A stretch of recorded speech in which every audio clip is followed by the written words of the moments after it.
Well, the sky's falling for my fan base when it comes to recruiting. You guys Tough are still times, what, man. top 20? Tough times right now in Eugene. Although we did win a Wolf National Championship. Get you one of those, bitch. I love that the guy that set the bar doesn't clear the bar, and it's like, hey, he's not clearing the bar right now.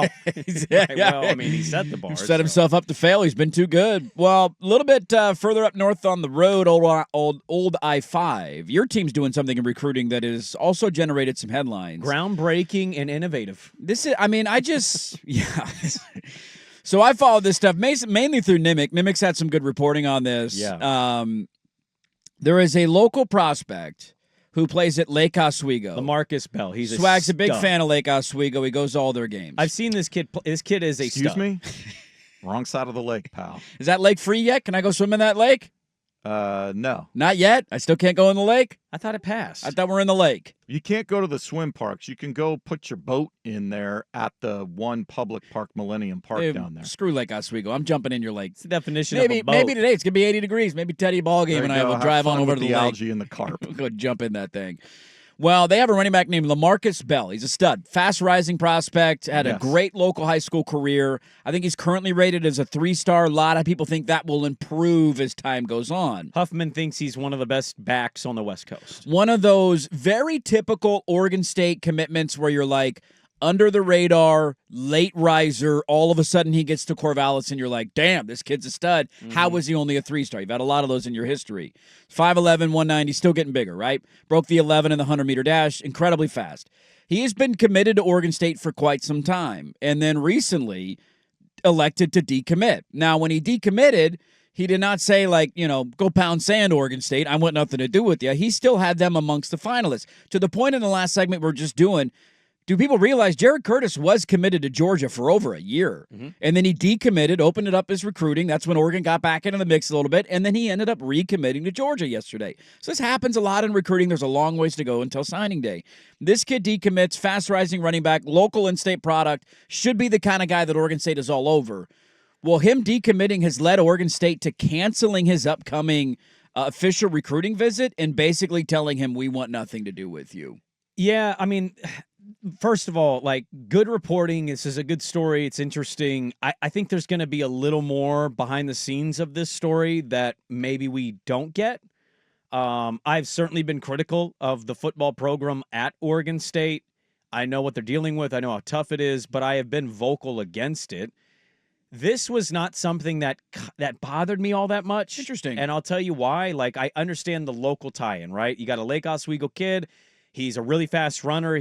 What did he just run? Nimick had it in here. Yeah, he sub 1100. broke 11 in the 100-meter dash. Like, Fast. he's a nice, fast, decently sized running back. 5'11", 190 pounds. He's going to get bigger as he goes to college.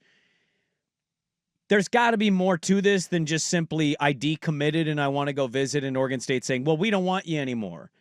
You got to wonder about NIL. Is he asking about money? Because to my knowledge, and if I'm wrong on this, I will gladly state it on air, Oregon State isn't openly just giving true freshmen tons of NIL. Nor should they. To the point of the last segment, they're unproven. They spent a lot of money on Malik Murphy. Yeah. They spend their money in more experienced areas. Smart. So if they told him, hey, we don't really have any NIL for you, you're a freshman, wouldn't shock me.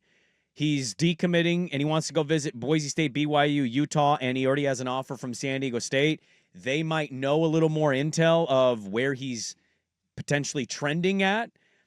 And also, you can't just sit around all day and wait for one player. I know he's a local kid. It'd be a great story if he went to Oregon State. He might still go to Oregon State. Again, to our earlier point, he might be gone for a year and come back. Yeah.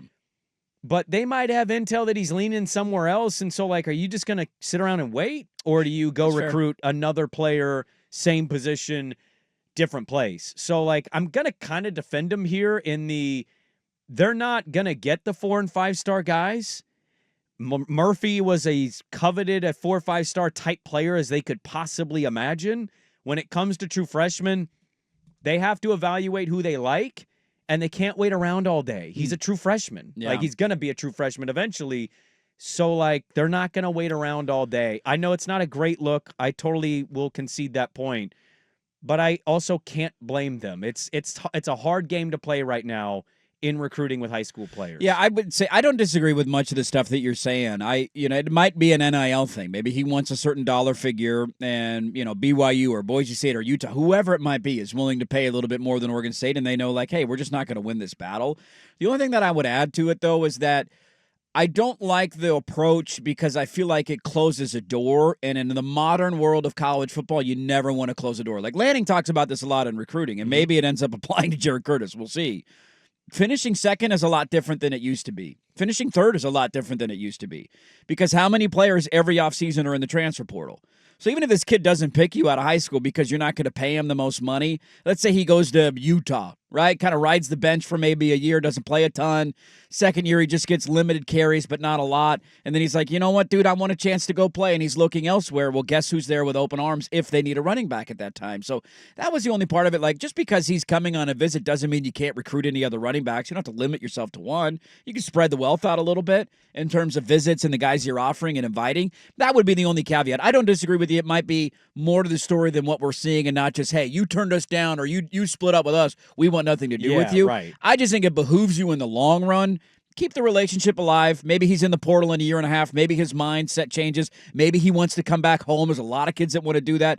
Maybe they go elsewhere and then, hey, I want to go back to my home state. Keeping the relationship alive, I think, can be beneficial in modern college athletics. So they have a 3-star quarterback they got. They got a 3-star wide receiver. They got the Lake Ridge 3-star defensive line. Like, they have a lot of local kids on there. Good developmental prospects that are coming in. One, the brother of one of their defensive players. But what I would say, too, is do you have an example where a kid committed to Oregon, decommitted, and then wanted to come back for an official visit? I think that's what's weird here is you committed to Oregon State. Yeah, no, I get it. You clearly know it's murky. I get it. What's the visit? You already know. You already know. Or you're going to come visit again. You were already committed. So you might recommit. I They've think had guys that have obviously flipped their commitment and then gone elsewhere and then transferred to Oregon. Sure. Or guys that have gone into the portal down the road. But yeah, to the point of being committed, decommitting, and then taking another official visit. It's just a little odd. Not a lot off the top of my head. That is a total fair point. And again, I don't know how much they've ruined the relationship. Again, those are details we just don't know. We're not privy to them, so maybe Gunderson or whoever is the lead recruiter on him is just saying, hey, man, you already know what it is, the official visit. Yeah, we don't really need to do it. We'd love to have you if you want to come back. And maybe he goes elsewhere and he still ends up wanting to come back and be close to his parents. Yeah, so we'll see how this one plays out, but Oregon State not allowing the local Lake Oswego running back LaMarcus Bell to visit anymore. He decommitted recently, said he still had Oregon State in his mix. They said, nah, no thanks, man, we're going to look elsewhere. It's also a position that is incredibly deep with portal and high school dude, there's a million running and, backs in the portal exactly, every year, man. There's 1,000 of them out there. Yeah.